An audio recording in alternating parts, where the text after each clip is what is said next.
Adam, welcome to the show. Yeah, Lewis, thanks for inviting me on here. Really excited for this one. Look, first up, tell me what Brazilian Ju Jitsu has taught you about yourself and any lessons that you've learned along the way. Oh yeah, it's taught me so much. It's a sport that I wish I'd taken up, much younger. What the biggest thing it's taught me is, never ever to give up, even though you think that, you might be in a losing position. If you can't take a breath, think about the strategy, and you can always turn something round. And another one is probably, elite athletes probably know this, but even when you're absolutely hanging, you're absolutely exhausted, you've always got 20 or 30% left. You never really are exhausted. You've always got that extra little bit left. And also just how to approach, difficult situations. I've been at the British Open and Duncan Bell was there, the ex-England Rugby Union International Bath player, and I was chatting, perfect opportunity to chat to him about how he compared that to running out at Twickenham, and he said it's much harder because at Twickenham there's 15 of you, Jiu-Jitsu was only one of you, even though there's only a couple of thousand people there or whatever, not very many people there. So it teaches you to kind of stand on your own 2 feet, and for me as a psychologist, practicing what I preach. How do I develop the challenge states? How do I cope with stress? And it's an amazing sport. Yeah, I love it. Has that been something that you felt has improved you as a practitioner, like actually Yeah, putting I into practice what you're talking about? yeah, I think it really has because so I've been I've registered as a psychologist since 2009, 2000 no 2007 actually, PhD in 2005. So, played golf, played other things, but this really tests you. Yes, I think it really has improved me as a practitioner because, I'll say to athletes, "Oh, try this," or you say to a coach, "Tell your athlete to try this," and actually you try some of these things yourself, and you think, maybe we could adapt that slightly, or this might have been better. So yeah, I think it does. You have to be careful not to kind of put your own experiences on other people, but I think it certainly has allowed me to look at the literature differently and think about which things could work and which couldn't, and maybe adapt them slightly. And that's one thing as a practitioner as well. I always think about when I speak to athletes, it's about give them information, advice, or support, but then it's also about them adapting things so it can work for them more effectively. And I think that's really important. Yeah, that delivery of the information I guess understanding that there's no one size fits all to whatever the information or skill set that you're trying to develop with the individual is, but actually having the experience of saying, well, I would, if it was me, I would take on I would maybe use imagery, I would maybe use some form of self-talk here, present that for them, and then say, what feels right for you? What feels right for you, and what experiences have you had where you think this has worked? Yeah, I think that's a great approach, and that's one thing that I do. I think in terms of the content of the imagery, the content of the self-talk, it's about working with the athlete and finding out what can help them. And you know what, as well, I think since I started competing, you also kind of get a little bit more credibility, even though Yes. I just think the fact that you're putting yourself out there and in a sport that is, is physical, and I do think you Also, get. that you could physically restrain everyone that you probably come up against. Well, potentially, maybe not some of these big rugby players, but there is a lot of there's a lot of crossover between that sport and rugby. There's a lot of I've been other competitions where there's it's former professional players, former internationals who they take up Brazilian Jiu Jitsu after they've finished playing sport, and also and it forms a big part of mixed martial arts, the UFC, all the groundwork, all the top UFC fighters are good at Brazilian Jiu Jitsu. They all have that ground game in there. So yeah, it's for a number of reasons. I think it's helped. Helps with your ego certainly. Getting. I've been training now for 6 years. I'm now a purple belt, but not wanting to get submitted by white belts, and I think that is tough. I think whoever you speak to it, they say you have to leave your ego at the door, and it is tough though. Sometimes. Yeah, but I think someone like Joe Rogan, who's a big proponent of Brazilian Ju Jitsu, talks about it, and he's very, very open, and when he talks about that when you are being completely wrapped up by someone who potentially is half your size. So I really find someone like Mikey Musumeci looks so fascinating. It's just you look at him and he looks a tiny guy, but he will use your body against you. And that, if you're a big guy facing that, you just think, oh my God, that's the brilliance of it. I think it's where size doesn't almost matter. It's there's such a skill to it. And I haven't done it, and I really want to get into it. It's something that it's sort of on my roadmap of something that I want to get into, and I probably think next year will be my year for starting to get into it. I can't recommend it highly enough. It's just amazing. It's like when we talk about the skill set, it's, you know, you're rolling with someone who's big. It's if they're inexperienced, you know what they're going to do. You can move them in ways which you want them to move them, so they open up something for you. It's so, you know, the natural reaction when in any confrontation, if you're not experienced, is, you know, push someone away. Well, in jiu-jitsu, that's perfect. You try and push me away, I've got 2 arms for an armbar. Well, it is amazing. I can't, you know, think, you know, how much I love it and what it's done. It's just this ego thing about, yeah. You think you get a bit better, then you soon find out that you're not. So what mental skills or psychological skills work for you? What works in and I actually, something that was interesting as you were saying that, I was thinking around whether the content of, say, imagery that you're talking about, or the content of self-talk. I was thinking back to, and we spoke pre-recording about my T20 debut, and a big catalyst after that experience for me was to implement some form of self-talk at the top of my run-up, which was what I had a lot of instructional self-talk within what I did. Cricket being very technical, and you could argue that sometimes you had to really define that down into much more process goal words. But then I added in a definite, like, motivational piece of self-talk at a certain point.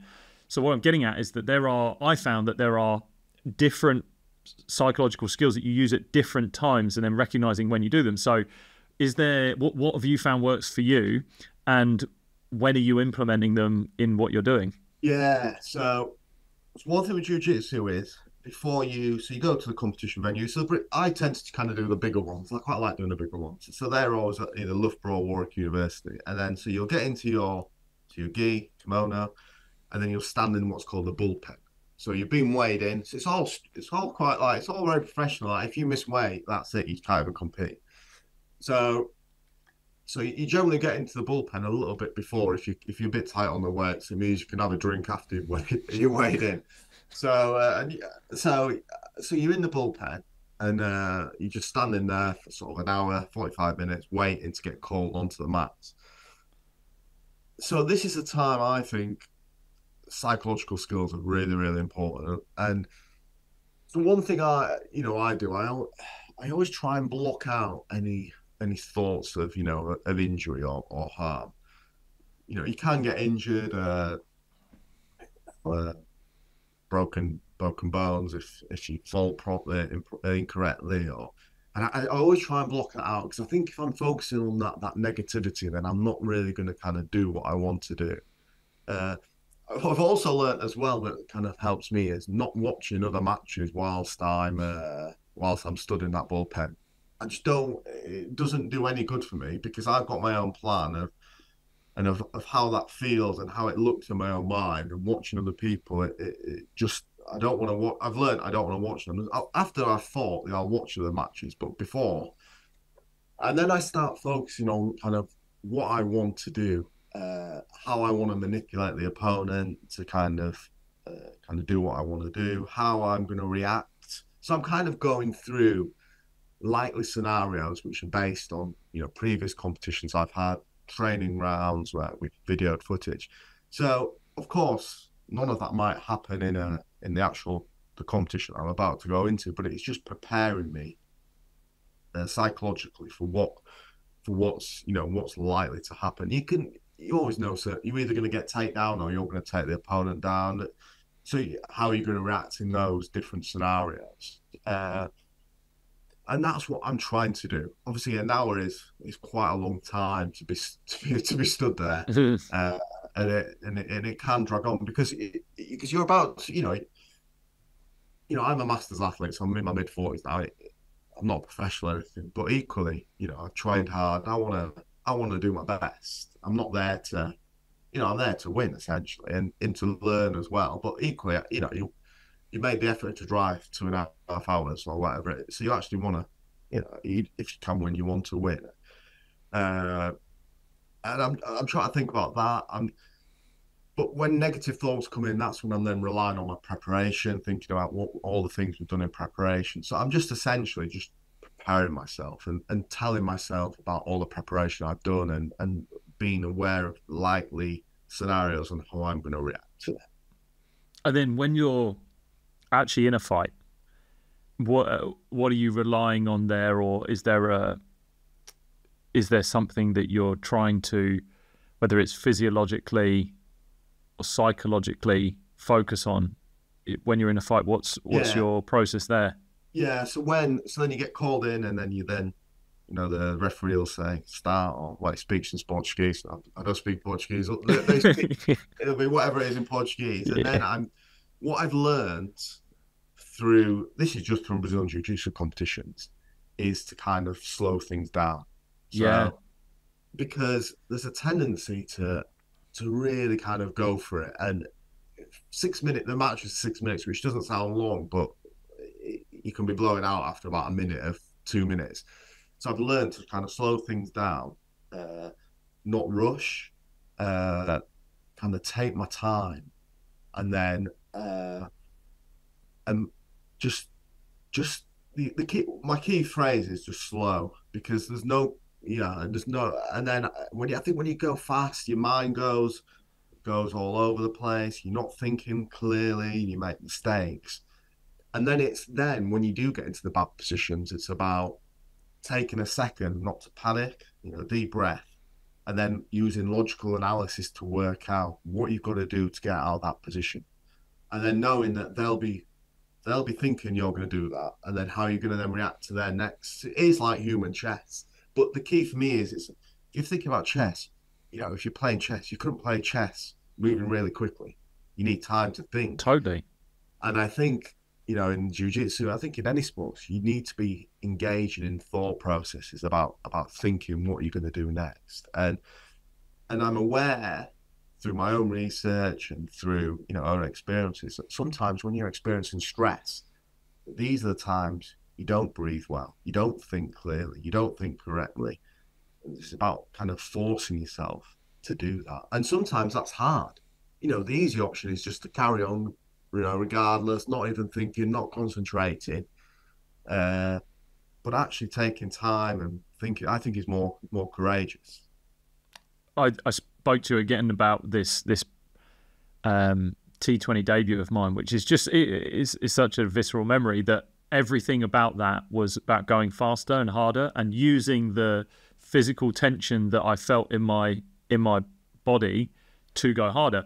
And a really interesting thing, actually, last night I was giving this keynote speech at a school, and they had a band that were playing, and I turned up early to prep at the setup, and the band were recording. Sorry, not recording. They were practicing and doing a rehearsal.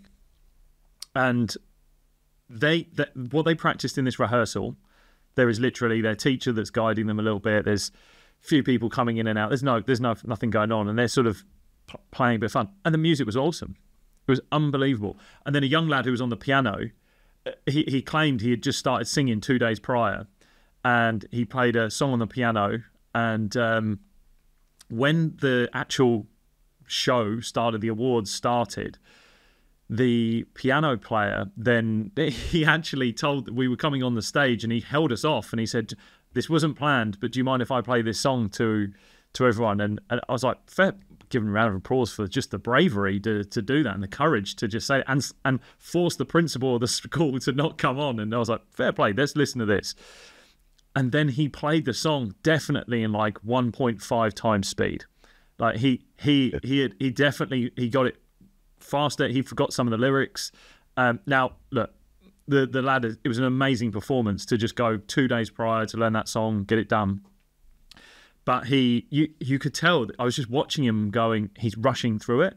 And I put myself in his position, and so many times that I've done it, whether it's someone trying to force me into a car parking spot a little bit faster than what I needed to do, or I'm under pressure with a ball that I'm bowling, or I've got a chip shot in golf that I need to strike, and I'm a little bit tighter, I'm a little bit tenser, and it's always, I feel like it is always faster that we go. We tend to just go faster, whether that's the physiological tenseness and the strength that the additional heart rate, everything that's going on, everything's ramped up.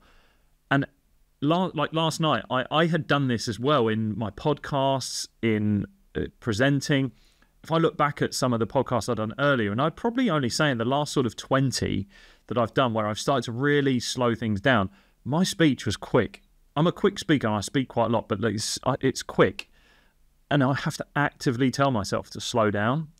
And with that, the presentations are better, the impact's better, my sport is better because I've taken the time to slow down. So how do we get to that state of feeling that speed and that wanting to go faster when we're under pressure? How do we get ourselves to slow down? So I'm just while you've been saying that, I'm reflecting on kind of why would we do that? And I think it's you wanting to get a stressful experience over and done with as quick as possible. So, like for example, going back to Jiu-Jitsu, I've been in a terrible situation. I could just go for it. Being out on a competitive mats is not nice when you're in the middle of the thing. People are watching you. It's not an enjoyable. I don't find it enjoyable. So, in some ways, you want to get it over and done with as quick as possible. And that's why I said I think the courageous thing is actually being a bit slower, taking your time, knowing that this is a stressful situation, but you're not going to give your best performance if you do speed up. So you've got to accept that if you're giving a presentation, I've done the same. If you're giving a presentation or you're doing something where you feel a bit uncomfortable, you've kind of got to accept there is going to be this uncomfortableness there. There is going to be this stress there.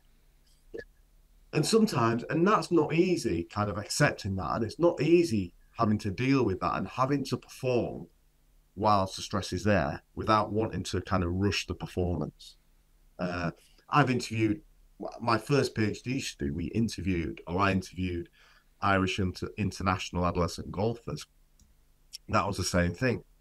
If there was a selector watching a shot that was great importance, if they normally did two pre-shot routine, two pre-swings, they might not do any. They might just completely rush or walk faster.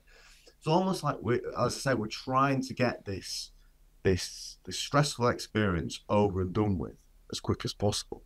So again, it's your question then, how do we get over that? Well, I think the first thing is recognizing what we do when we're under pressure. And when I work with athletes or coaches, this is one thing I work on, is that kind of self-awareness about how they normally feel when under pressurized situations. And because if you're not aware that you don't rush, if you're not aware that, you don't do your pre-shot routine that you would normally do when you're under pressure, if you're not aware of your walking speed, for example, you can't ever kind of deal with that and manage that. So the first thing is this awareness. And then when we come on to what kind of my early research was, like stress and coping effectiveness training. And that was developed at a time in America where patients with HIV, when there was no medication. So having HIV was, it would lead to, premature death. So it was quite a stressful time, and the researchers Chesney and Foltman developed this coping effectiveness training.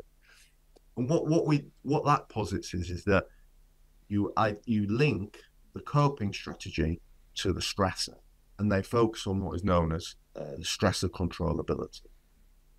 So you're in a stressful situation.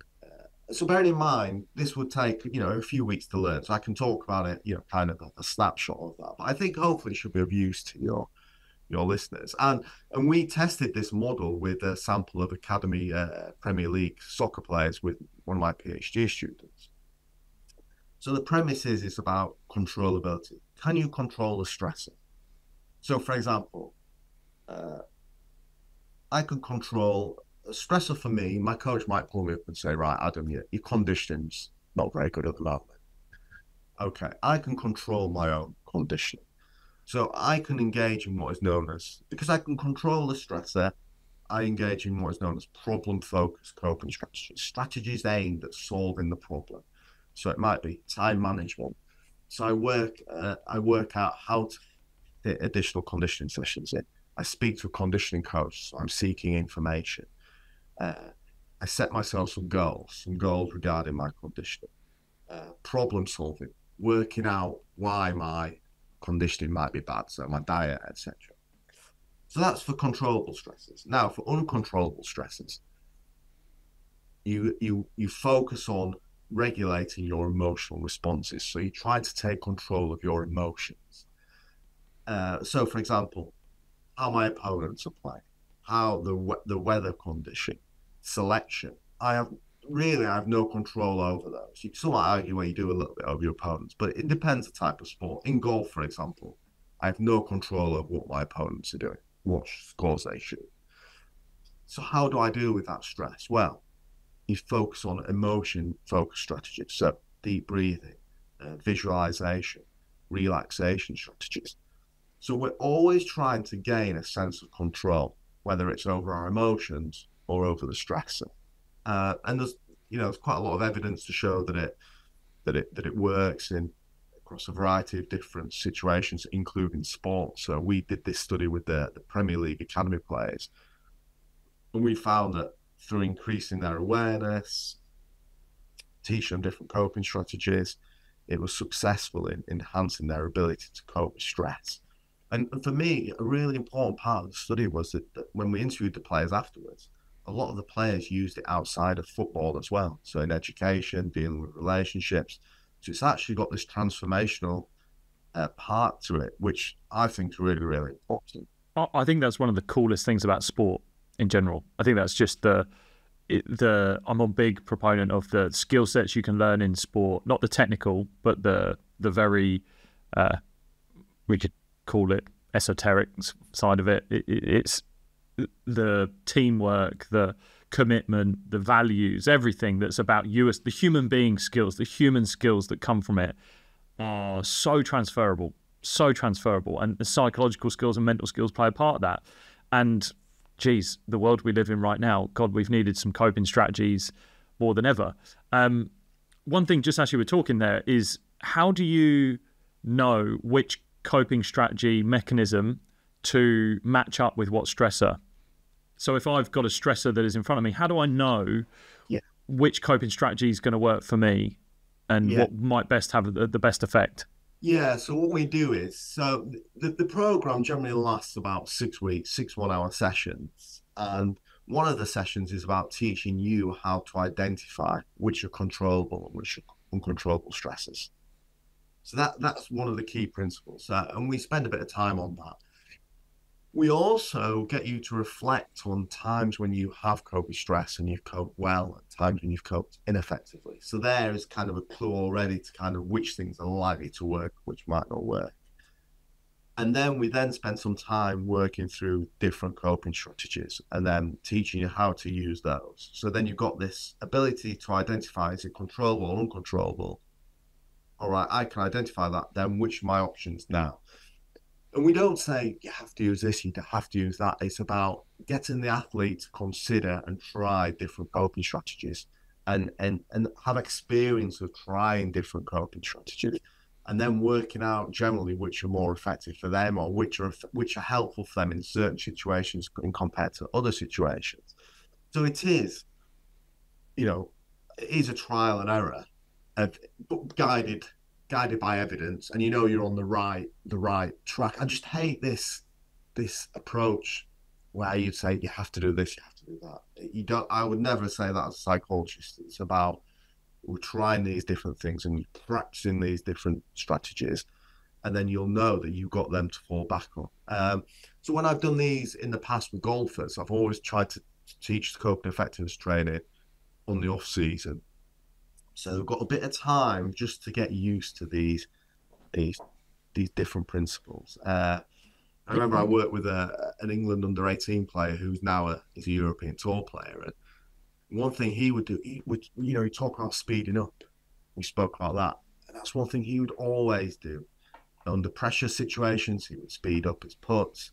If there's coaches watching, he would speed up, or selectors, or even if teammates came over to watch. So golf can be a team sport, and sometimes a match might finish early, so you get your teammates there. And he would speed up again. So one thing we got him to focus on was this taking a deep breath, taking his time and going through his routine. Now at the start, when we first started this, he's still speeding up. But the key now is that he was aware of that. He wasn't aware of it before, I don't think, or he wasn't aware of all the different behaviors he would engage in and how negative they were. And then we used it. I suggested some different coping strategies, and then he tried some of them, and then he found that certain strategies were more effective than others. So we then spent a bit of time refining that. But ultimately, he had a plan which he developed or adapted himself, which he felt worked. And then he kind of stuck to that. He knew that in stressful situations he could use that, and he did use that.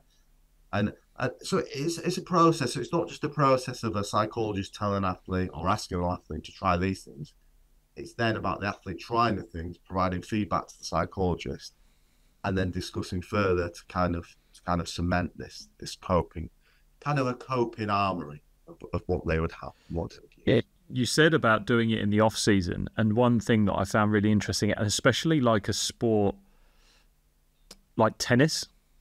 I had a professional tennis player that I was in a conversation with, and he's in top 200 in the world, and he was saying that the season is ending, and he's like, we're coming into off season, and what are we at, November now, or it's end of December? And it's like, cool, when does the season start again? He was like, February.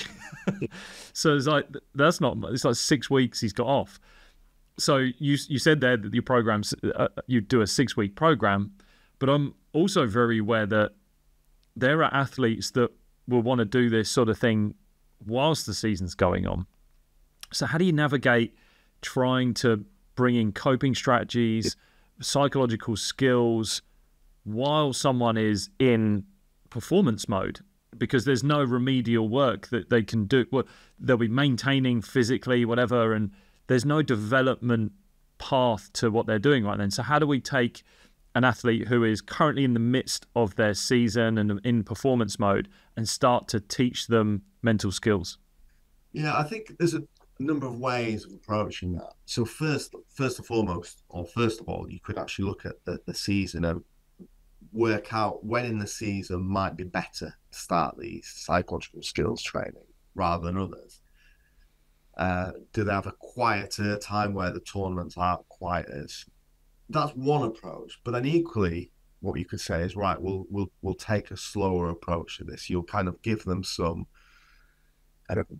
basic psychological skills, but you can work out, kind of identify what it is that they're struggling with, and then maybe. I think mindfulness can be done at any time. I think imagery can be done at any time. I think one of the reasons why coping, the kind of intervention there is because it's about changing behaviors. And I think kind of if an athlete starts thinking about changing behaviors during a match, during competition, during training, it can potentially have a detrimental effect. So I think you'll probably kind of do different things. Like I think mindfulness training is if the athlete is experiencing stress, that's something they would do away from the competition. Visualization training can be effective. So I'd probably do different things which have less of a behavioral component than just the pure psychological. That's kind of the approach I'd take. Yeah, it's a really complicated one again, because you're also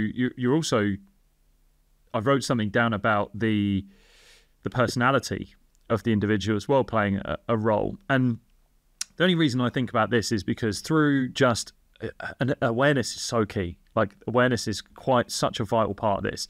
I almost feel like if you can get awareness, you're 80% of the way there. You're pretty much on the road to figuring it out.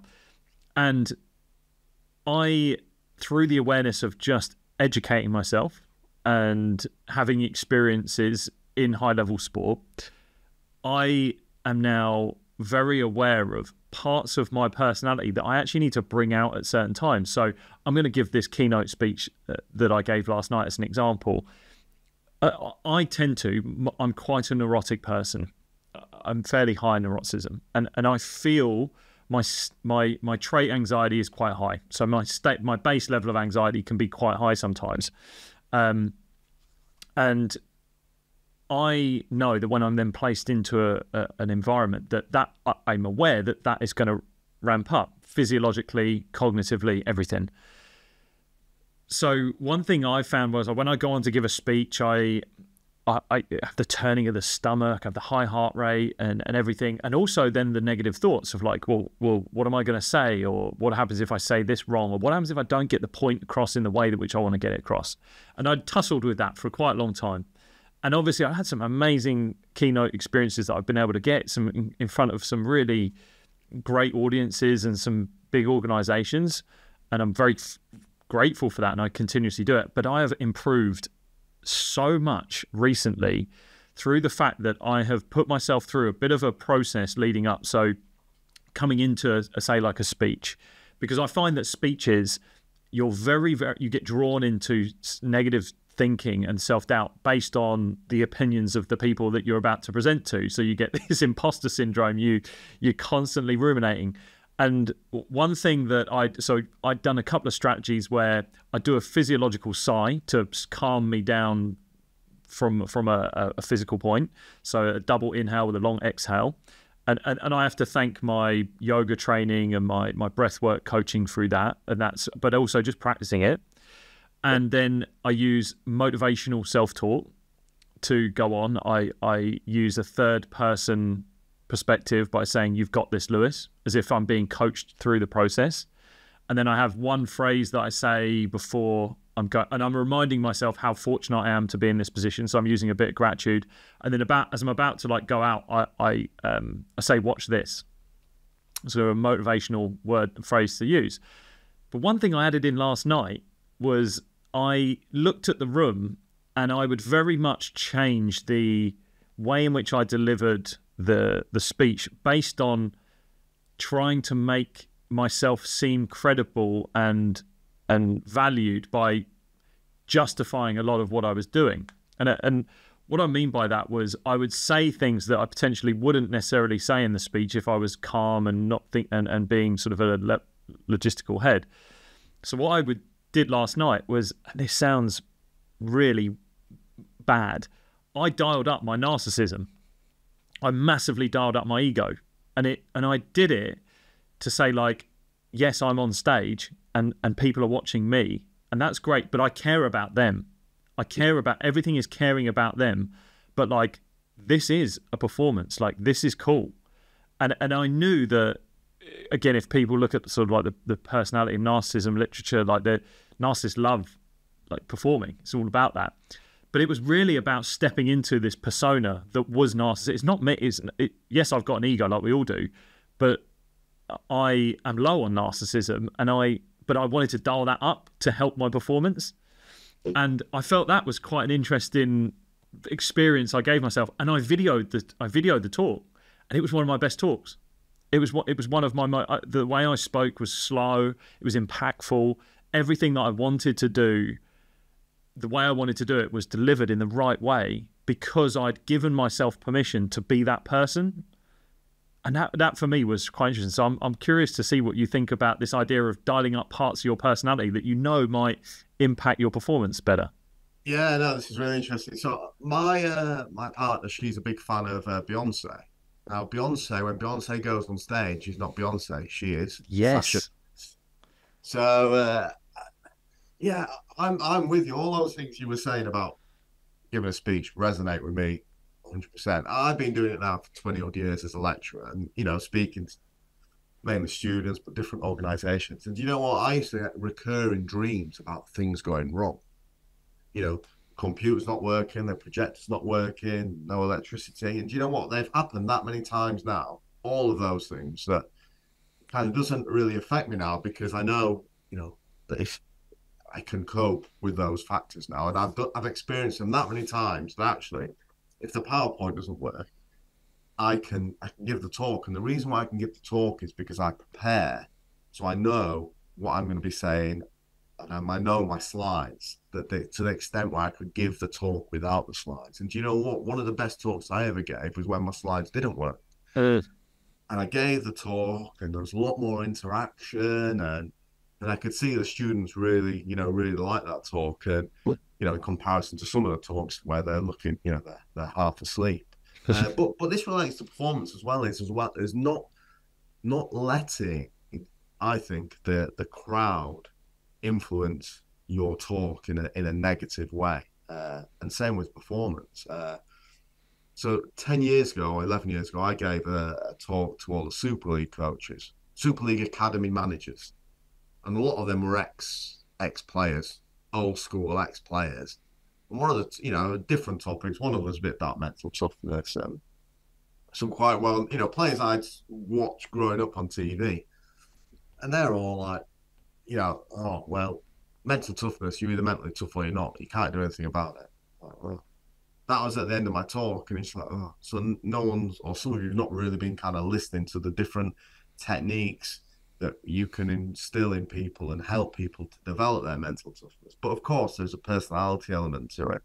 But yeah, I think, like you said, giving talks is there's so much scope for negative thoughts and that. But you've shown there that having a routine is massive, and I think, and that goes to sport and any type of performance, about having this pre-performance routine. But also, totally, yeah, and also just to put a bit of post-it note on it for people is that routine isn't like a drawn-out process. I did that within a couple of minutes. Yeah, I did all of that. I slammed that out in a couple of minutes. Like, I'm literally standing at the bottom of the steps. I do my physiological side, calms my body down. I tell myself, like, you've got this, Lewis, and then bang, watch this, and then I'm up. But there is preparation before. Like, so last night I didn't have slides, and I actually didn't want slides for last night because of mechanics of the room. It just would have been really clunky, and I found that I also get a little bit of technology anxiety sometimes when you're doing that. And I thought, you know what, clear that out. Let's see if I can deliver a talk with impact without having the slides, and make it my performance is the thing that matters the most here. But again, knowing there's no slides, to be able to turn around and read something and say, okay, that's the thing I'm talking about now. Just very, very clear of the three parts of my talk that I need to get through: the opening, the middle, which I've delivered millions of times and I'm constantly changing and developing, but the ending, being very clear on, like, what's the message that I want them to leave with? Like, what's the impact of that message going to be? Even if I've only got 1 minute to do it. And I gave a keynote at a big bank in Canary Wharf the other day, and that was really stressful because they gave me 20 minutes, and I'm like, oh God, I've got to bring everything down into 20 minutes. Like, that's quite tough. But I got up on stage, and because speakers before me had run over, I was then left with 12 minutes. So it was like, I would bang this out in 12 minutes. And it was one of the best speeches because I had given myself permission to almost mess it up, like for it to be imperfect and to not let it be a certain standard. And it just freed me up, and it just completely allowed me to do it. And yeah, public speaking, I felt it is actually a completely different thing from performing. It's similar and different from performing in sport because people, I think it's something like, there's only one thing that people fear more than death, and that's public speaking. So they'd rather be giving the eulogy than be in the coffin. They'd rather be in the coffin than giving the eulogy. Yeah. And so it is an interesting transferable skill set, and I almost really wish I'd done it before when I was playing, so that I could have transferred some of those skill sets over for that pre-performance routine, for all of that we've just spoken about. Because it's also body language as well, isn't it? Body language. There's so much that goes into it. Your tone, it's another skill set that you're trying to deliver, and I personally think from an academics point of view, it's really important because you could be completely immersed in all the textbooks and the knowledge and know everything, but if you cannot connect through the language, your body language, your human skills as a practitioner, I think that's something that almost needs to be added in to the training. Yeah, as a part. absolutely. Yeah, I tell you one way that public speaking has prepared me for jiu-jitsu is masking anxiety.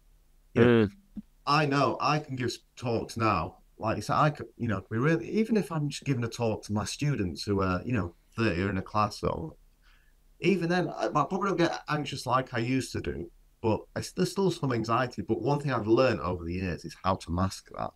One is through body language and appearing calm and talking slowly and talking clearly.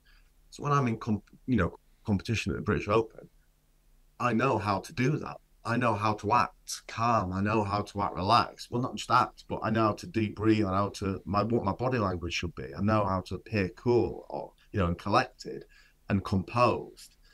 And that does have a crossover, I think, into sport massively, or it can do. One thing I would get people to do, and I'm moving into Brighton and Hove soon, and I'm really keen to get into it, is improvisational comedy lessons. And the reason being, because comedians are fascinating as well, in the sense, I think it's one of the hardest jobs on the planet. But what they do so well, and people maybe don't recognise, is you spoke about Sasha Fierce for Beyonce. Now, I've had Dale Steyn, one of South Africa's leading Test cricketers in history. He spoke in our podcast episode about a persona that he jumped into when he crossed the field. I've played against, there was another South African that I played against, a guy called Andre Nell. He had a very famous persona called Gunther. And he would play on the field, and he was this aggressive, like famously aggressive cricketer, and just in your face. And then he would step off the field, and he was a completely different person. And he would always just say, "That wasn't me, that was Gunther." and I had that again. I used to do that. I used to place myself in that persona. But I think doing something like improvisational comedy and comedians, when you watch, I grew up loving someone like Lee Evans. Lee Evans was this larger-than-life character, super eccentric when he's on and sweating mad, like moving around. But then when he did interviews on shows and things like that, he was very calm. Like he would click into that every now and then if he wanted to be funny, and he would turn it on. But then when he's sort of on the sofa, he's calm and he's a very reserved guy, just normal. Like he's not like that all the time. So it was a very obvious example of you can be that character when you want to be, but you can turn it off, and it's knowing what that character is. So perhaps getting people to write down, what's that character I want to be? If you don't feel yourself can do that, what's that character look like? What the characteristics that it would need, and what would that person be telling themselves and thinking, could be a really valuable tool. Yeah, because I think also in sports, sometimes, you're required to do things that you might not necessarily feel comfortable with doing, like, the cricket, or if you're a rugby player, physically, for some people they enjoy it, but not for everyone. And for some people, I think getting into a character or will allow them to do what is necessary to be able to perform at their best without feeling kind of self-conscious. Because you almost think that's my character, that's not me. So if something bad happens, I'm protected from that because that's my character. It's not me. I think it's it's interesting, isn't it? Yeah, definitely interesting. What about coaches? And you've written a lot about sports coaching, and that's what your book's themed on. So, but what about coaches and their coping mechanisms? What do you find are probably? I know it's an individual thing, what works best, but what would you say are sort of important coping mechanisms and strategies for coaches to coach better?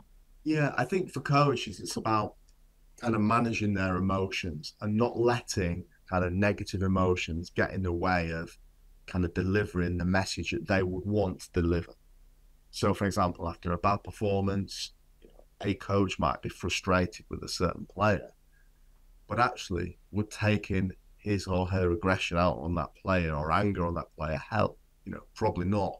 I'm really fascinated and kind of obsessed, I think, with a lot of the American coaches, the college coaches, the NFL coaches, about how they interact with players and how they manage players, and a lot of them is about developing the player, and also, but in terms of how they cope, is about not taking out their negative emotions on the players.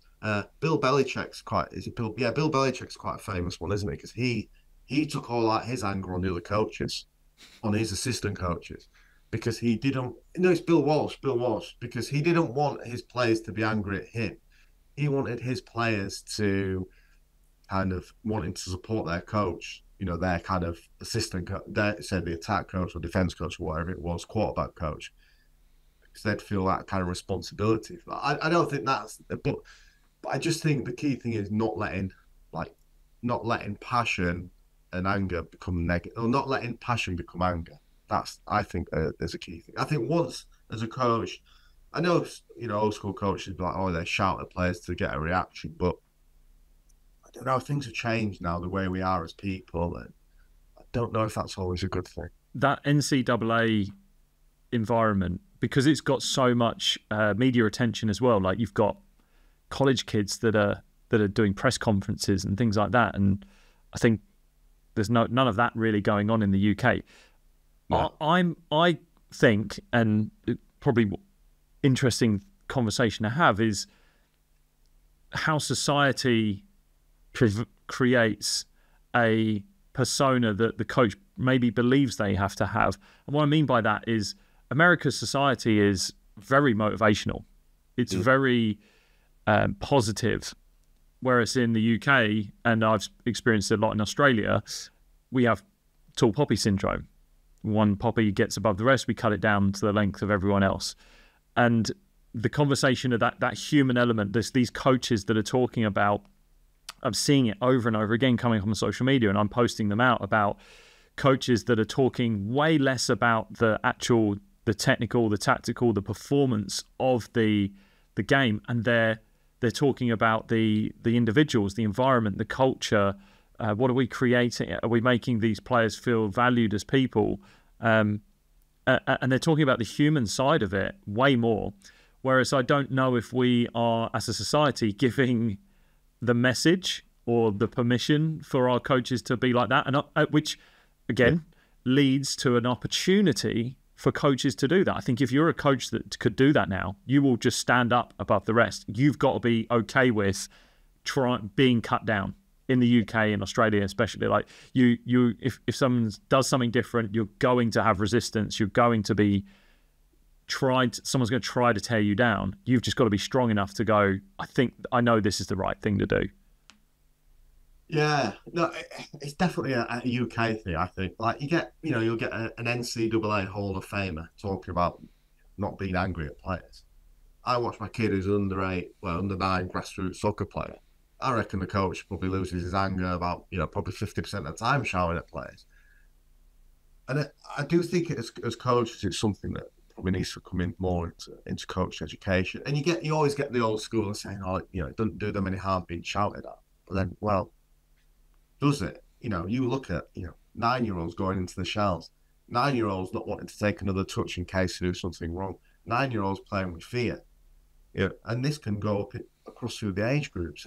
I find it hard to watch sometimes, having, knowing what I know about, the literature and dropout and burnout and lack of enjoyment and all these things. Then I'll see, an under 9 grassroots coach with his clipboard, shouting at players and telling them tactics. It's like what you were saying. It's Steve Kerr. Is it Steve? I always get his name Steve wrong. Kerr at the Golden State Warriors. Yeah, it was. When he went into coaching, he was like, spoke to Bill Walsh, and he spoke to quite a few known coaches, and he was like, asking them for advice on coaching, and he was like, and they were like, what do you want to do? And he goes, well, how do I want to play defense? How do I want to attack? And he goes, no, those things don't matter. What matters is, how do you want to make your players feel every day they come into training? What do you want them to feel?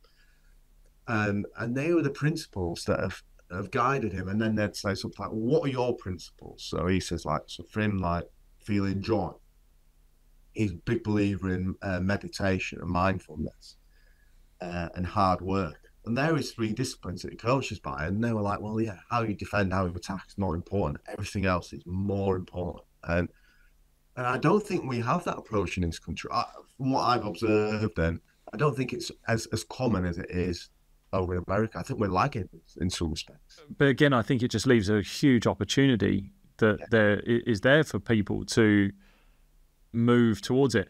And you said there, like a coach shouting at their kids and saying, well, is this doing no harm? All right, but what good is it doing? Yeah. What is it, similar to what you were saying there about Steve Kerr, what is the feeling you want your players to have about you when they move on to another team, to a higher level, to whatever. What is the genuine impact you want to have had on that player? Do you want to be seen as someone who has added fuel to their fire, or have you just poured water all over it? And that comes from looking after the person. And as you go higher, the higher you get to in higher levels of sport, the less you're having to worry about their capabilities to execute the skill. It's more about, is that person in the right frame of mind and in a good place about themselves to feel comfortable to do that skill, to perform that skill at the level we know and we've signed them for. And that's as you go up. But yeah, there's definitely there's different reasons why people might get angry at players at lower levels, because they might just genuinely not have the ability. So you've probably got to have a bit more empathy for them developing and dial that compassion up a little bit. So yeah, but just to say, it's not doing them any harm. I think it probably is, though. I think it probably is. Definitely is. Definitely is. But it's not helping, is it? Yeah. So it's not. What is it doing? Explain what it's doing, and why do you think that is? And yeah, I think off what basis? It's a release for them, isn't it? It's a release for them. They're frustrated, so they take it out on the child. Football for me. This is why football. I've not gone. I started. So I'm a big Brighton fan, and we've been Brighton fans as a family for a long time. But I would say like a big Brighton fan, but I don't actually go and watch them. And the reason being is because I just went into the stadiums and I just saw it as like the biggest therapy session for 38,000 men. There just happened to be a football match going on.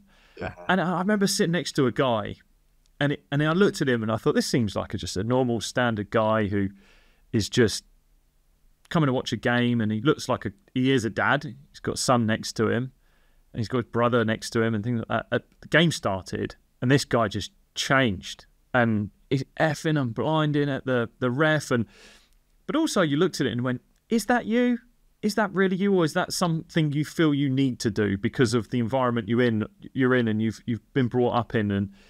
And then what's that saying about your son? Like, what's your son learning and developing? And for me, it tainted. Because I love going to watch football and sports in general, to watch the actual game, to see how people do. I'm always watching the coaches, the players, and I think that's also a part of having been a professional athlete. You realise what inner sanctum sport really is like.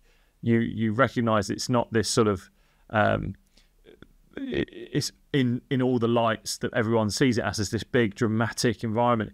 It's quite nitty gritty, and I love that side of it. So I'm always watching out for what people are doing. And I just lost the love of being in an environment to try and do that when there's people around you just being angry all the time. Well, go to an under-8, soccer match, you'll see a lot of angry parents there as well. But why? Crazy. Like, what is going on? Again, it's probably the individual themselves, like not having the awareness and the work themselves. Yeah, I tried to have a word. My son's team's got 4 coaches. I'm certain none will be listening to this. And one of them is amazing, the other one's pretty good, and the other 2 are shocking. And I tried to not confront. I had a word. It didn't go down well at all. I was just speaking about the like kind of their behaviour and how it can impact the player negatively. And yeah, it just didn't. They were like, well, if we don't shout, how do you expect us to discipline the players? The team above us was anarchy because no one listened, so we have to shout at them. Do you not improve your coaching, develop some coaching drills which gets their attention and maintains their attention, or speak to them and find out what they'd like to do? And it's just, it didn't go down too well. But my son's still playing in the team. It's interesting though, discipline, for example, like disciplining players in a world that is becoming more aware. The mental health conversation is obviously growing and it's bigger than it's ever been. So how do we actually, as a coach, how do you instill discipline, toughness, with what they probably see as being a bit more stick than carrot from old school forms of coaching? How do we still instill that discipline and toughness in kids at a young age? Yeah, it's difficult. I think you always need to get in that kind of, I always think that not the rule, yeah, the rules, the have to come from the players. So what is acceptable? Under eight's probably a bit too young, but you go a bit older, it's under 14. What is it that they stand for as a team? Well, you get to training 5 minutes earlier. You want them to come up with what their team's objectives are, their team values, and it's almost like, well, yeah. I think if players are consistently late, I don't think shouting at them helps because it's losing your anger. But but ultimately there's still this reminder that they are late, they are sticking to the team values, and there probably does have to be some consequences, maybe lack of less playing time, for example. Because discipline, you look at these NCAA coaches, Nick Saban's famous about you teach your players for what you prepare your players for whatever's going to come next in life, whether that's NFL or whether it's a job. And if they don't have discipline or they're not turning up to work on time, they're not putting the effort in, then they're not going to do one in life. So I think as a coach, if you're not pulling players up on that, then you're not kind of fulfilling what your role could be. But I think it's the way in which you deliver the discipline. You need education on there. I think rules are just important. Yeah. I think even if you're a team that's trying to instill values into your team, like rules, that's why sport is brilliant. It's got rules, it's got boundaries, and life has that. There are rules, and we should live by those rules, not only just for like letting the man take control of us or whatever you want to look at it, but like just guiding yourself. If you've got a goal in place, and I've been doing this a bit more recently with myself, if you've got a goal in place, like have rules that are in there to help guide you, and you will then, especially if that goal is to achieve a better version of yourself or whatever it might be and develop, those rules are there to guide you when you're going off track, when you've and you have to embrace that failure part. You have to embrace that, because sport is a game of failure, life is a game of failure, but it's what you do with your next step, and the rules are there to help guide you. Otherwise you're just lost. There's endless ways to go and you go nowhere. So I think rules for a coach are really important, and I guess we're massaging ourselves over nicely to the idea of socially supporting of athletes. And from your side, what does social support for athletes coming from coaches? Yeah, so essentially it's about an exchange of resources between the coach and the athlete to try and enhance their well-being. So it can be to provide information, but it can also be to provide reassurance, to challenge your players. It can involve listening. It's showing your appreciation to a player. But it's the key part of it is to try and make them feel better about themselves. Or if they're experiencing stress, we know it has a stress buffering effect where it can actually reduce stress. So as a coach, I think you spend a lot of time with your players, and you'll recognize your players if they're having a down day or down week, or if they're struggling with something. And that can be a time when you then implement this start trying to support your athlete. Yeah. What does that look like when it's going badly? When the player's not performing well, or I guess so, or they'd be misbehaving, or because I'm thinking about what you said before. You made your 220 debut, and the coach is like, "Oh, you need to speed up, or you're a bit of a slow bowler." Is that not slow your pace, but between bowls, you're not? Yeah. So I would say that support you need. It was social support more than anything that you need right then at that point. If you think about, I wasn't misbehaving, so it was performance based, that impact that had on you is, I'm not saying that caused the over that you bowled, but it certainly had a negative impact on your mindset leading up to that over that you bowled. Yeah. See, and that I won't cut. That's not so. That conversation that he had with you, or that talk he gave you, is either as far from social support as there is if there's a continuum. Because that had a negative impact on your well-being. It certainly didn't, I don't think from what you said it had a positive impact on how you were feeling at the time. It's interesting though, isn't it?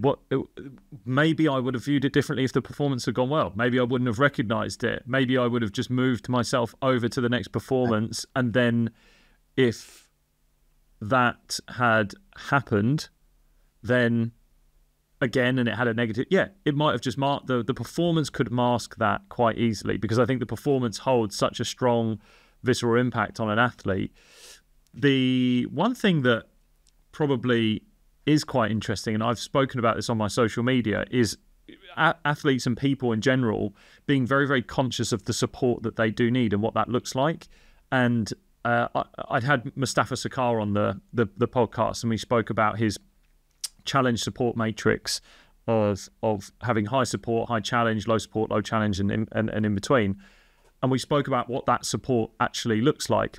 But I'd had an experience with a friend of mine where she was looking for some answers from some of her friends, and it sort of just came out of me at the time where I said to her, she didn't know who to get advice from, and I said, well, but have you told them what support you need, like how support looks like for you? Because we as people think we're supporting someone in what we believe might work for us, what we think that an interpretation of that other person might need. How do you think it's worthwhile for athletes to be brave enough, to feel strong enough to actually say to a coach, like, this is the support that I need? And as I'm saying that, I'm very conscious that some coaches may find that quite tough to take, because they'll be thinking, well, now the role is reversing slightly, that the athlete is coaching me. And I don't think that's what it is. It's actually saying, this is how I think I need to be supported. So I take a slightly different approach on that. So as part of the goodness of fit approach that we measured in terms of stress and coping, there's a social support element. So there's an entire session on an athlete on how they will get social support. So what social support and having a network is so important. So what we do in this approach is we identify, or we speak to the athlete, and we find out who is their social support network. So they're young, these were young lads, these were academic players. So the parents, friends, granddad, coaches, etc. So you identify, they write down their social support network. And then what we do, the next step is you think, two types of social support. Well, arguably, but for this process there is. Who is good at providing informational support? Who is good at providing emotional support? So, for example, my dad or my mum, they might be really good at, analysing a match and working out, you probably do this better or that better. Your friend, he's really good at calming you down, or your mum. You speak to my mum. If I'm really struggling with my emotions, I'm really anxious, I speak to my mum. My mum is excellent at providing emotional support, so she'll get an E next to her name. Those who are good at providing information support get an I next to their name. So what you do, you've got this list of people, right? How am I feeling today? I'm really anxious. I've got to give this talk. I've got to play that right. I go to the person with an E next to their name. So, because for some people, they may be incapable of providing emotional support. Some people may be incapable of providing information support, just their nature. And so the key premise behind this is you go to the right person with the right issue. So depending on the support you need. Because you might have a coach and you say, oh, well, I need you to be this coach. Well, the coach's not, well, I can't do that. That's not me. I'm not going to, give you emotional support or reassurance, because I'm just not good at that. So, and it wouldn't be effective anyway. So it's the key is identifying those people. And again, we did that in the intervention with the Premier League Academy soccer players, and that was something that worked really well for them. It's something that they really enjoyed. It's the intervention. I love that. I think just because the way I posed the question was going to a certain coach and asking them to give you support in a certain way. And I think it's interesting, isn't it? I'd probably say family is the main domain here, which is sometimes our families can give us support not in the way in which we would like it, but it's because families, especially from a young athlete's point of view, our young athletes are around us all the time. So you might find that, and sorry, Mum, if you're listening, but there'll be times where my family are very strong on information support, I would say. Like there's a lot of that, but maybe I needed a bit more emotional support when I was younger. And I think it's very easy to then, as you get older, maybe to start resenting some of that, saying I wasn't getting the support that I needed. And so that's why I sort of said, well, is there a way in which you can ask for that support in a certain way? But it's really important that you do understand from both the person asking for that support and the person giving that support that you both have tendencies of what you like, the ways you give support. And I've always, in relationships that I had, it was probably in a relationship way previous that I was introduced to love languages. Have you done love languages? So the 5 love languages that help you really understand your relationship a lot more, which is how you like to receive love and how you like to give love. And they are physical touch, quality time, acts of service, words of affirmation, and gifts.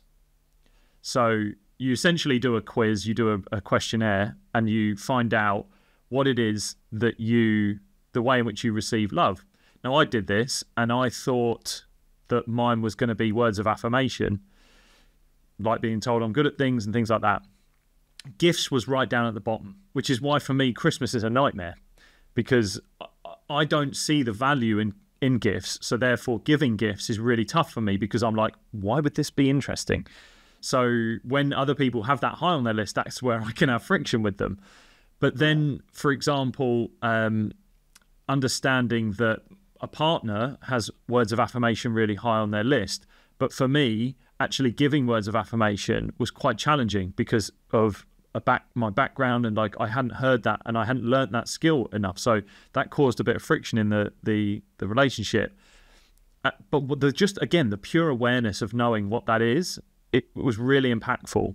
And again, knowing the support that I need and how that emotional support can be given. And I'm always actually thinking about, have coaches gone through that process for themselves? Because you will not only just understand that, and look, coaches, physical touch, boundaries, I'm not talking about that. I would almost maybe start to tweak it slightly in sport. But the words, do you use words of affirmation for your players? Do you like hearing words of affirmation? Is quality time the thing that you like having with your athletes? And I mean that like time on task with them and being around them and mucking in and things like that. But as an athlete, are those the things that you want? And for me, it's been really transformational, but also realizing that people have preferences and that you need to be understanding that they're not the things that they're potentially going to give you. So what you've said there about informational and emotional is really interesting. And I think with the emotional side, this is where, like I'm talking about the love languages side of it, probably stems and branches out a little bit more. So, okay, so there's emotional support. How can I give that emotional support? What's my mechanism, my strategy for doing that? It's been really interesting and something that you said you hadn't done it, but it's definitely worth doing. Yeah, no, I'm definitely going to look into that. One thing I was thinking about just as we were talking then is, you talk about your kind of background is, say I'm your psychologist and we do this list and you're like, oh, 5 people on my list, none of them can give me emotional support. So how would you then think? Obviously the psychologist can do that, but you could be working with some athletes, some kids, some like that, who don't have anyone to either give them emotional or informational support. And in those situations, it's, it could be quite difficult. This is where kind of the goodness of fit or the coping effectiveness training kind of falls down a little bit if they don't have a social support network. And some people won't have a social support network, and that's when it becomes challenging. But I think we all need social support. But I think that's where actually social media could play a really good role. A good role in society is that I'm a big proponent is if you don't have that right person, I've spoken about it before on the podcast, if you don't have that right coach, that the person that gels well with you, then look for it elsewhere. I was with a football agency the other day and we were talking about potentially working with some of their players. But these are guys at Premier League clubs and they have extremely good psychologists that are on those, but they may not gel with that person. And the psychologist, part of their role will be to go, that's fine. Like if someone's working over there, there's plenty to go around. Like, come on in, the water's great, don't worry about it. But there's the recognizing that finding the right person for you, whether that's outside of your organization, outside of your team, outside of your family, outside of your friends network, that could give that to you. And I think that's where finding the right potential group, maybe online, if you don't have it immediately physically around you, could be really effective. Obviously, social media gets bad rap for potential dark forums that you could fall into, but if you're seeking positive people, good role models, like, you'll be able to find them. Yeah, I know. I didn't think of that. That sounds really an excellent way of doing that, isn't it? Definitely. So one other topic I wanted to move on to was about leadership, and leadership within athletes, and so definitely people who have roles, as whether it's captains or maybe team diagnosed leaders in leadership groups. I've had leaders on the podcast before, which is really interesting, which is definitely a more experiential discussion that we have around what their experiences are. What have you found to be psychological qualities of a good athlete leader? Yeah, so I became really interested in this topic when, you look at why athlete leadership is so important. So it's linked to, so if you're in a team with a good captain, so a lot of this was done at an NCAA level, so kind of Division 1 level. So they're essentially kind of like professional athletes, Division 2 sort of thing. You're less likely to experience burnout, higher levels of motivation, increased performance. And when you look at, if you're a coach, how do you and then moving on from that, it was about, but actually being a captain can be quite a negative experience. You're under scrutiny. Sometimes you might have to manage conflict. You have to try and stay neutral, experience stress and all of this, and you're still having to perform as well. So I became quite interested in this. And actually, if you look at what makes a good leader, if you look at some of the literature, it's like, well, actually, personality is not as important as behaviors, because you can get captains of all different types of personalities who can be very, very good captains, and equally some who can be bad captains. And what the evidence is, it's about you selecting the captain based on the way they behave. So things as an organization, things that you value. So we spoke about Steve Kerr. What does he value? He values hard work. He values players playing with joy. So you wanted to pick a captain that kind of fits those sorts of behaviors and fits, behaviors that you value as a coach. I think that's quite important, really.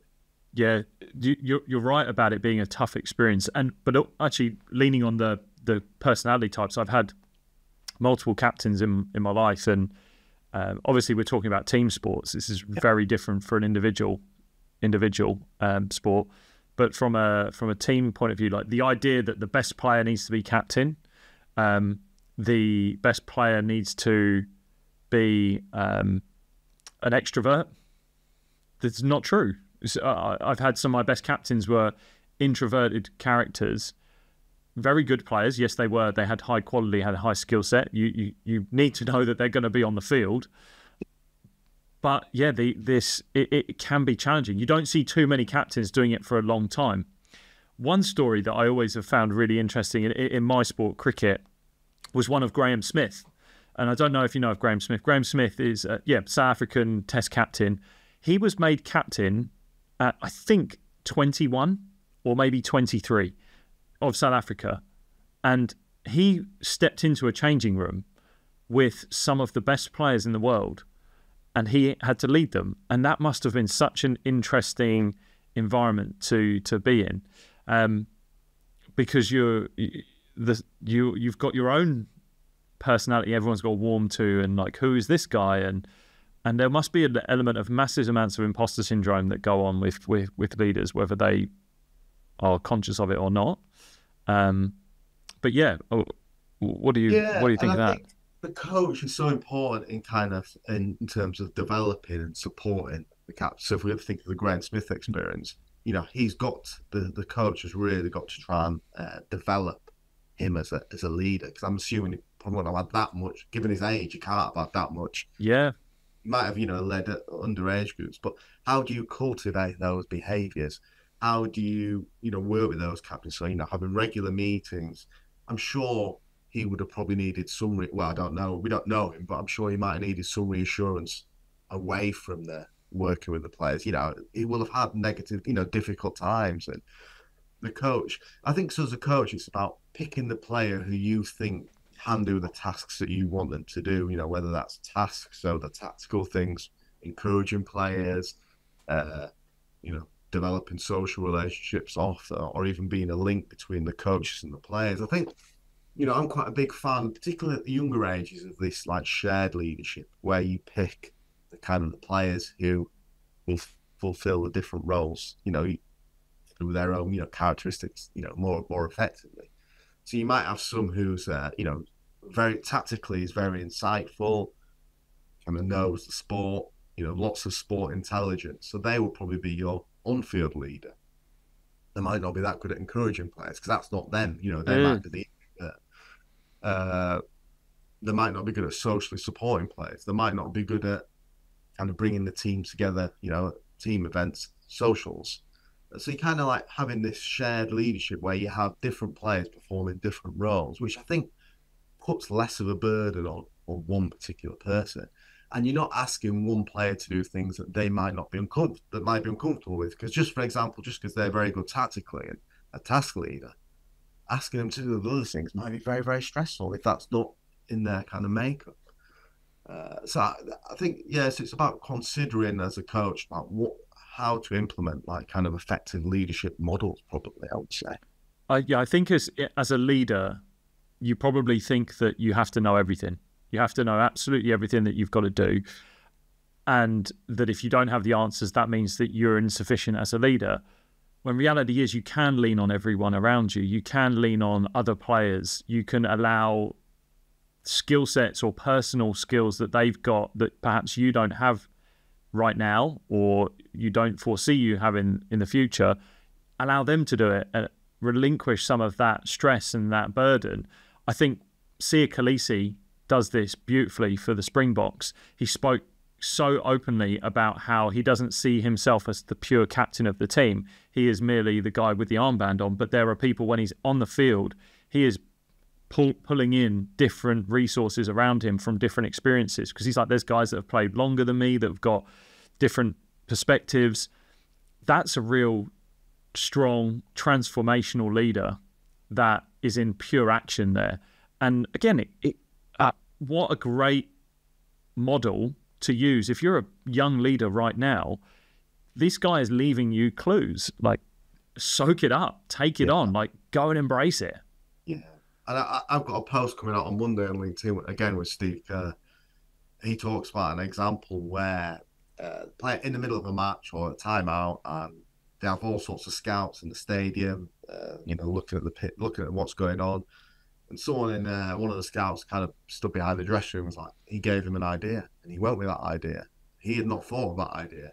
And he always speaks about that now, and he'll speak to his players saying, look, I don't have all the answers. And I think sometimes it's, it's a brave person to admit that. A lot of coaches might be a bit not want to admit that, but he embraces it, and he embraces the idea that everyone on that team has a part to play and can have input. And because sometimes he doesn't, he says, I don't know all the answers, and I think that's quite an important quality to have as a coach. I think. Yeah, any type of leader. No, 100%. It goes from being that. Are you fairly old school, traditional coaching, or are you moving into this more transformational leadership type style? And we're seeing that. I think this is what we're talking about in America. They're really leading the way with that, especially being really vocal with it. I think they're blessed with the fact that they have the amount of media attention that they have, where they just get these messages out over and over again. And but again, it's leaving clues. It's perfect. I always talk about this. If I was an athlete right now, and I get athletes that message me on social media, and they're always asking me about how do I do this, this, and this, or if they're a cricketer, like how do I bowl faster, get stronger.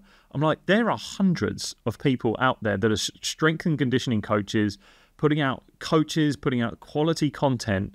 If not, there are professional athletes that are using their social media to literally provide you insight into what they're doing.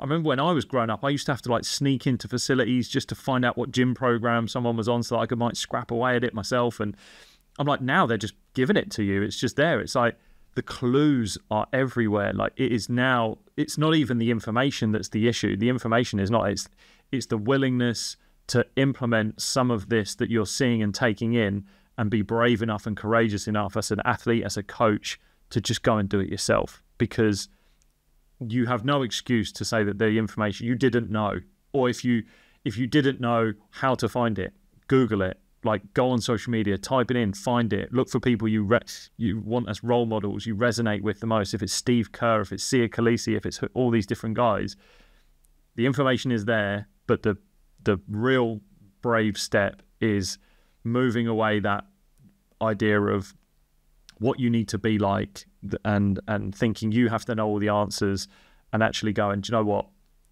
I'm going to take this step towards this version of me as an athlete or a coach that I'm seeing is the right thing to do, but even if people are telling me to be something different. Yeah, and I see that a lot in academia, where you have leaders at different parts of the university of like don't say you have to do it this way. You have a discussion, and it ends up you do it their way. And as I'm moving into leadership positions, you've had 20 years of that type of being involved in that type of leadership, and actually, probably not the best. I don't think it's the best way at all. But sometimes it can be a tendency to fall into what you've experienced.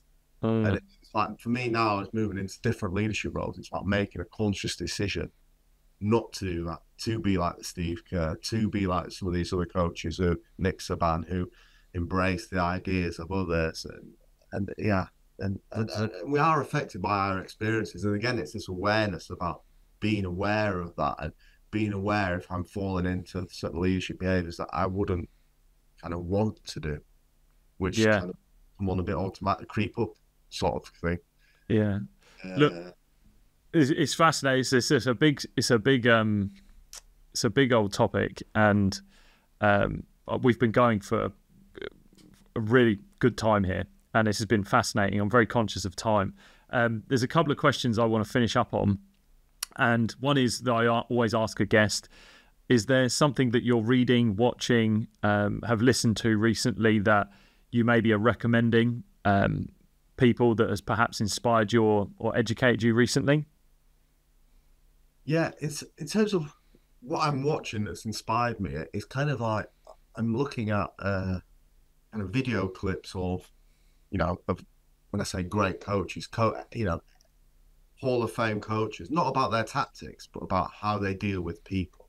And one thing that this is just on Instagram, on YouTube, and one thing that always comes up is about these top coaches, these top leaders. They understand people, and that's in terms of what I read. I tend to I listen to podcasts, but more for kind of entertainment. Same with books, really. But no, I think from what I'm learning and inspired from is understanding more about how these effective leaders work. Yeah, nice. The stuff that you're putting out on LinkedIn is amazing, and I think there's more people that are sharing this sort of content.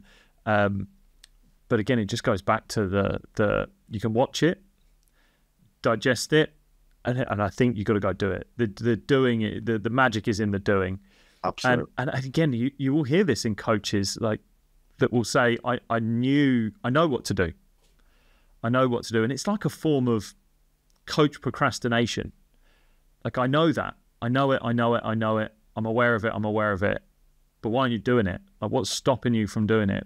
Is it the fear that it's received in the wrong way? Is it the self-doubt that you've got over it? Is this actually the right thing to be doing? The imposter syndrome? What is it that's stopping you from doing these things that you are seeing that are working? Like, these are guys that are coming from really high-level coaches that are revered and have great experiences. Like, the clues are there. Go do it.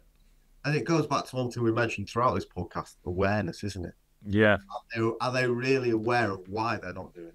And that's again, awareness is massive. Whether you're a player, lead, any walk of life, I think. Coaches getting into the practice of building their own awareness, like how their mind works, and we spoke about it probably before, but not too much so far. Is coaches actually really doing the work on themselves?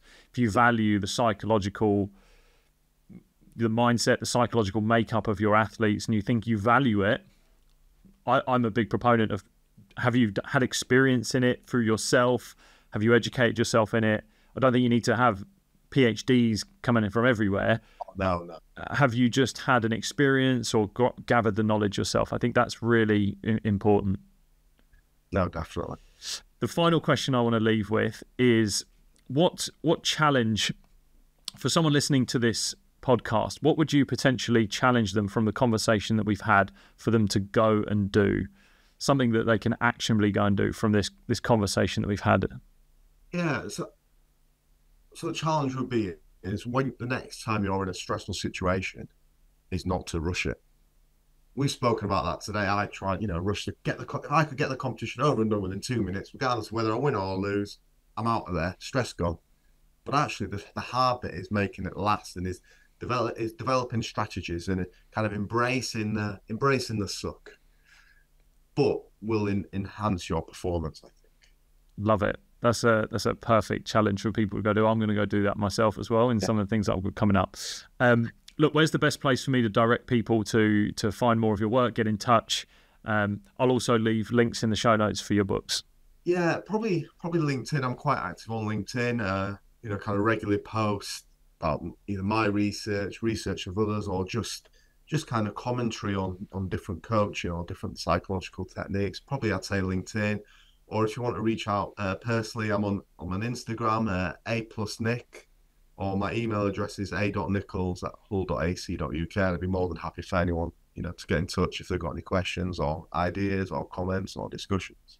Brilliant. This has been an amazing episode, Adam. I've really enjoyed it. I think it's there's plenty for people to take away from it, and there's lots that I'm thinking about, and I've loved it. Thank you for coming on. No, me too. I go on these podcasts, and I'm sure I end up thinking about the stuff just as much as the podcast outs, and anyone listening, I've got loads of ideas now as well. So yeah, thank you.